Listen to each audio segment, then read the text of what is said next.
Here, Reggie told Belle. It's turned off, so you can poke at it with your nose and get used to it. Belle took 2 steps back toward the desk, her body language clearly saying she would never get used to it. And why couldn't Reggie have a regular job that didn't threaten the life of her only pet? Or you could sit on it, Reggie pointed out. The robot weighs about 10 pounds. You're more than 10 times that size. You could probably crush it like a bug. The dog's brown eyes widened slightly, filled with affront. Reggie held in another smile. I'm not commenting on your weight.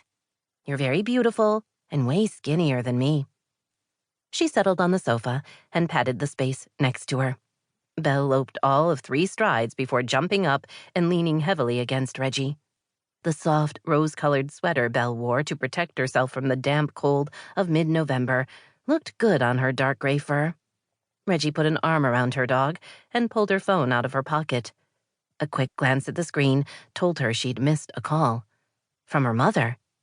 She tried to ignore her sudden sense of dread. Not that she didn't love her parents. She did, very much.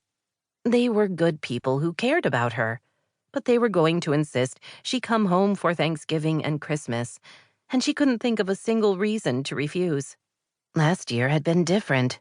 Last year, she'd stayed in Seattle with only Belle for company, enduring the holidays, rather than enjoying them.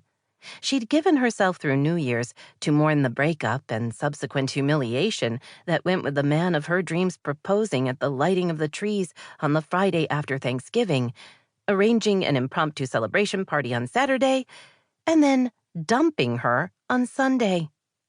After sharing her happiness with nearly everyone she knew, having her friends coo over her gorgeous ring and ask about wedding plans, she'd had to explain Jake had changed his mind.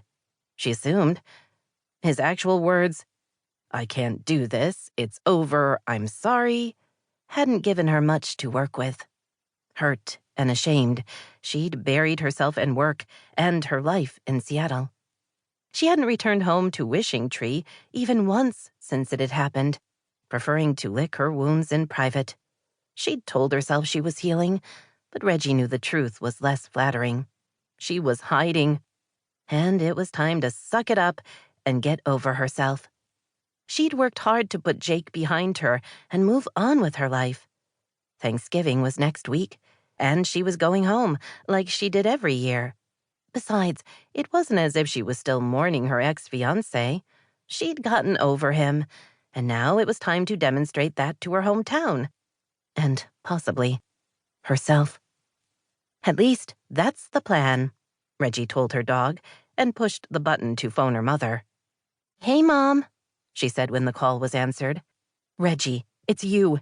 You'll never guess. It's so wonderful. Your dad and I are getting married." Reggie blinked a couple of times. "You're already married. Your 35th wedding anniversary is coming up next month. I thought we'd have a party or something." She and her sister had talked about the possibility a couple of weeks ago. Her mother laughed. "You're right. Technically, we're married. We eloped, and I have to tell you, I've always regretted not having a big wedding. Your father pointed out I've been upset about that for the last 35 years, so maybe it was time to do something about it. We've decided we're renewing our vows with a big wedding and a reception afterwards. It'll be the Wednesday before Christmas." "You're having a wedding?" "Yes, up at the resort. We're inviting everyone. It's been so much fun, but the planning is getting out of hand. I was hoping you could help me." "With your wedding?" "Yes, dear. Are you feeling all right?" "My head's spinning a little." "I know it's a surprise, but I'm so happy. You're coming home for Thanksgiving, aren't you?" "I am." "Good. So, I was thinking you could just stay through Christmas. There's plenty of room down in the basement for you to work. You could handle your business in the morning and help me in the afternoon. It's only 5 weeks, Reggie. You have a job that lets you work from anywhere."